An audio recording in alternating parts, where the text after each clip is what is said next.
Bonjour monsieur le yo bisusu biso ndeko to ya kali boso du ya porte na pour na kozoma ba makanisi pour na bandeko na biso. Oui, monsieur Aristote, bonsoir. Bonsoir monsieur, ya na moni ozoma mu pepe na moni moi paysage moko bien ozoma mu pepe et pas na o. Elenge komona o monsieur Aristote kala makasi. Vraiment. Nini ni maman bana labia? Ah oui, ça va. Monsieur Lolo, vraiment ma question moko moi vite fait. Toujours mitu na mikolo ndenge nini moi mobala ko pesa lengi na relation amoureuse.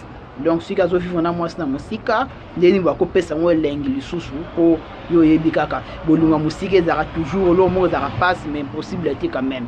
Yango si je comprends bien ko pesa lengi na bolunga à distance. Ouais, comme on l'a toujours dit, l'amour c'est quelque chose c'est que je dis toujours, c'est de fondre sans raison la nature de l'autre.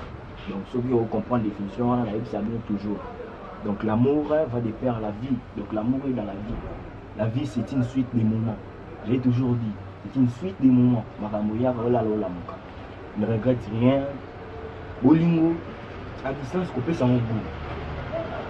Monsieur Aristote, moi si nayo aza et le moins apprécié. Tout mon bal nayo aza le moins apprécié. Couper ça bout ne loko. Ils ont des plans dans mon linga vivarana et qui l'a montré. Aïbi le quoi n'est randaka. Moi si nae reste bien bal nae erré. Après utiliser ba outil wana place wana musala wana pour appeler ça moi lengi. Ngaya nazalara soki na biba na moi si na bien. Nazana mona ba compréhension miki ou bien au senti. Oui parce que na bolingo toujours il y a toujours des débats là c'est normal. Na mona ebi ba point faible na ba clé moko ba outil na pour utiliser na ozo tournevis boy. Na ko déterrer.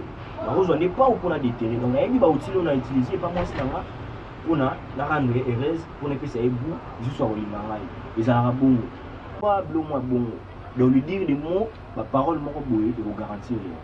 Oui, c'est surtout les mots je t'aime. Et puis ça sous force là je t'aime et les mots boy.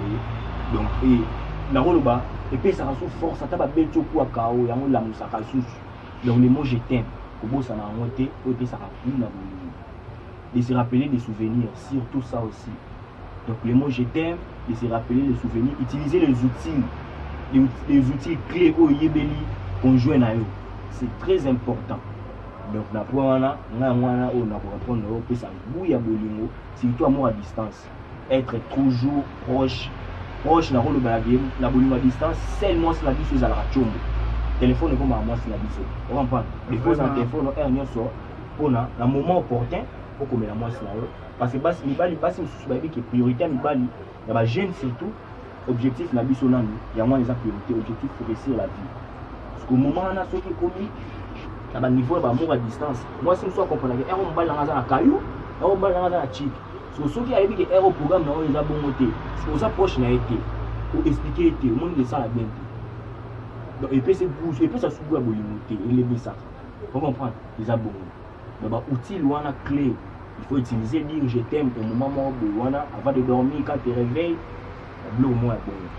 Ok, professeur, donc ce qui te comprendre bien, pour la copie, ça le sous-goût, na bolingo à distance, il faut que tu racontes, il y a un éloge, pas moi si, tu pas mobile, comment c'est faire un éloge, comment c'est rappeler la beau souvenir, un cadeau, comment que ça toujours en contact avec la fille ou avec l'homme, au bolingo, vivre naïe toujours. Parce que moi, si moi, attends, tu le dis, dans copinage, mais netina boye, moi, si à l'étranger ou bien moi, c'est à l'étranger, je pense que au programme, le matin, quand je me réveille le jour de lundi, il connaît déjà tes programmes pendant les mois. C'est un peu ça. En tout cas, la raison de moi, ceux qui ont besoin de l'Andabiso plus, c'est la chaîne Abiso, le service. Bien habitué Zana, nous avons habitué Zana pour plus de conseils, nous avons pour nous rendre nos services. C'est le professeur Yus Lapulga, Comme toujours.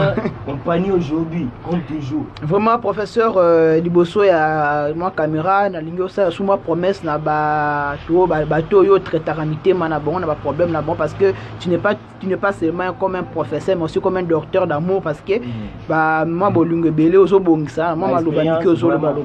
Mais na olingue te na émission to kozwa ya sika, o meka ko parler sur l'amour sur le mot je t'aime parce que tu viens de parler sur je t'aime, hein, j'ai olingue que non, ou expliquer biso bien c'est quoi je t'aime parce que je connais un artiste qui dit le mot je t'aime prend juste 3 secondes pour le dire et 3 heures pour l'expliquer, toute vie pour le privé. Donc de l'ingé on parler sur ce mot je t'aime. Vraiment merci et de bonnes choses à vous. Nos salutations encore, merci.